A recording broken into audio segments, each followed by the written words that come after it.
Hello guys, isi-share ko na naman ninyo yung 2025 na snow namin ngayong year na to. Dahil sobra, wet snow or basa na snow sabi nila. Kaya ang hirap talagang ang hirap palahin dahil ang bigat. Sakit lahat ng katawan mo, sakit ng kamay mo, sakit ng baywang mo. Pag ganitong snow, hindi ako natutuwa. Mas maganda kasi pag dry snow, maano lang papalahin yun. Hindi mabigat. Kaya sandali lang yun palahin. Pag ganito, ay nako, sinabi mo pa. Grabe, as in grabe. Malapit na nga sumuko yung namin yung snowblower namin. Pinag-anuhan na lang namin. At saka yung anak ko pinagtutulungan na lang namin. Tatlo kasi, sobra kasing sobrang bigat sa sa pala. Ayan. Ayan yung ganyan. Tingnan ninyo yung pine tree. Tingnan niyo yung pine tree. Ang ganda tingnan, ang daming snow. Ayan. Ganito ang buhay namin sa bundok namin. Ha? Ganito. Pag tuwing mag-winter kami, ganito ang snow namin. Maghanda ka na. Maghanda ka na sa sarili mo. Kasi talagang bugbog sarado ka na naman sa pagkakabkab. Ayan.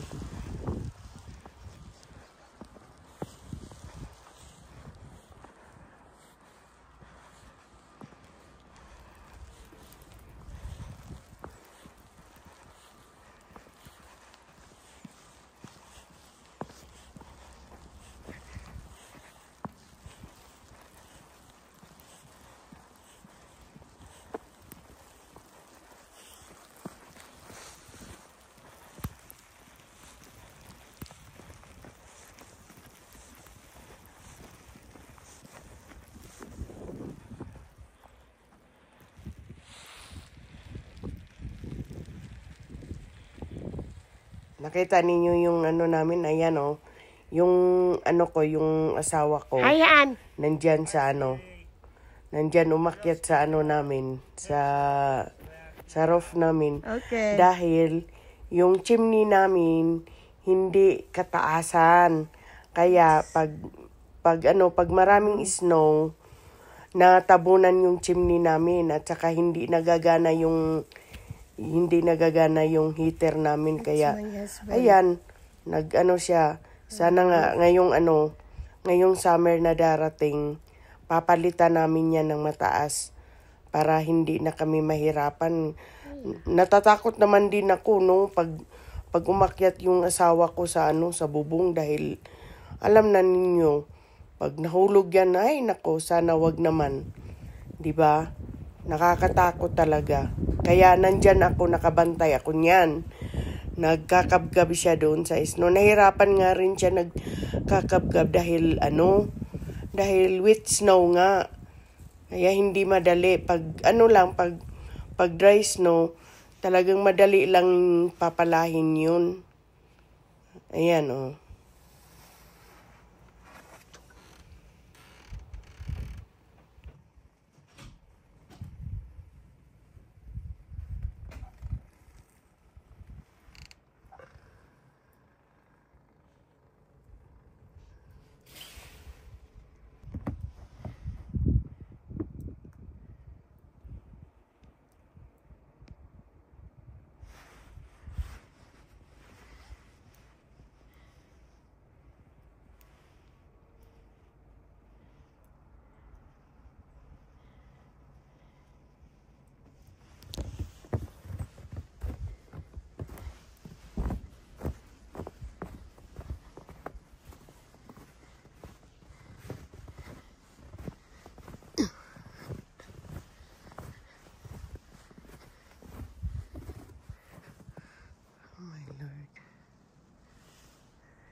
Tingnan nyo yung trees, oh. Daming snow. Dahil kumakapit siya, dahil wet snow nga siya. Pero pag dry pa yan, ay nako, hindi yan kakapit masyado ng ganyan. Yan, babagsak rin yan. Pero kasi, siya, wet snow siya. Ayan. Ayan, oh, yung kapitbahay namin. Tingnan nyo yung rin nila, yung roof rin nila. Ang daming snow, tapos babagsak yan dito sa amin banda. Kasi hindi naman kasi nilagyan nila ng hindi nila nilagyan ng guard. Kasi may panglagay yan sa roof na guard para hindi babagsak right away talaga sa sa place namin. Ayaw kasi ng ayaw ng kapitbahay namin. Ganyan talaga mahirap, no? Pag pag may kapitbahay ka na hindi marunong umintindi, ganoon talaga yun. Kung sa bagay, nagkumukuha rin sila ng taga-buldos dyan. Namin. Kasi panay ako ng panay ako ng nagre-reklamo. Kasi kailangan talaga yung namin, yung gas tank namin, kailangan talaga malinis yan palagi. Dahil pag may maglagay ng gas, hindi na mahirapan. At saka may penalty ka kaya, ang laki kaya ng penalty. O, tingnan nyo. Ayan, ayan, yung snow na yan. Ayan, galing sa na yan. Ayan yung gas tank namin. Ayan, nagkakabkab na naman ako niyan dahil yung snow papunta dito sa gas tank namin. Ayan.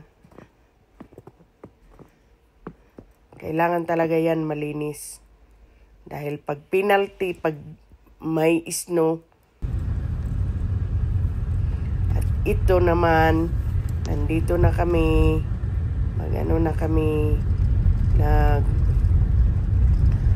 aalis kami dahil sobrang sakit ng katawan. So mag-relax naman kami sa pagkakabkab. So magpunta kami doon sa magpunta kami sa Reno dito. Kaya umalis muna kami para ma-relax naman yung utak namin. Baka may parating na naman, sana wag na. Sana hindi naman okay naman yun pag may parating na snow, hindi mo naman yun mapigilan. Pero pag yung wini-wishing mo lang na dry snow, hindi wet snow, para hindi mahirap kabkabin. Ayan, nandito na kami sa Muno City. Ito yung Muno City. Papuntang ito yung dinadaanan namin. Maganda rin yan na lake na yan.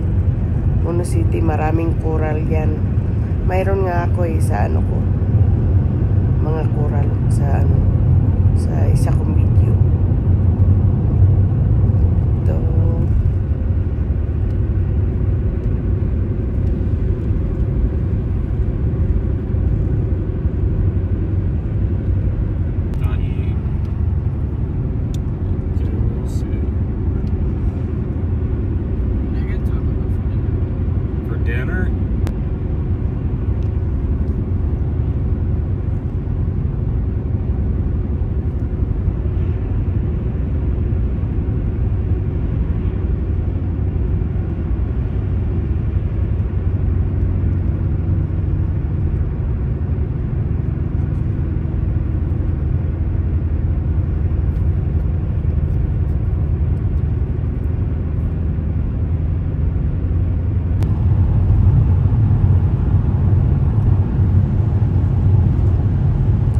Guys, part ng Bridgeport. Sana guys nagustuhan ninyo yung sinishare ko na snow 2025.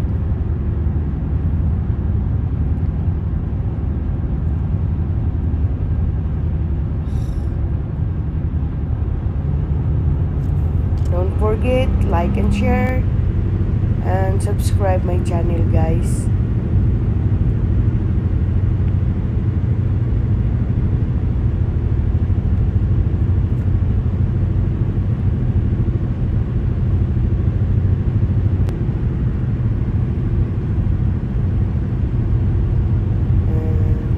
Thank you so much for watching my videos.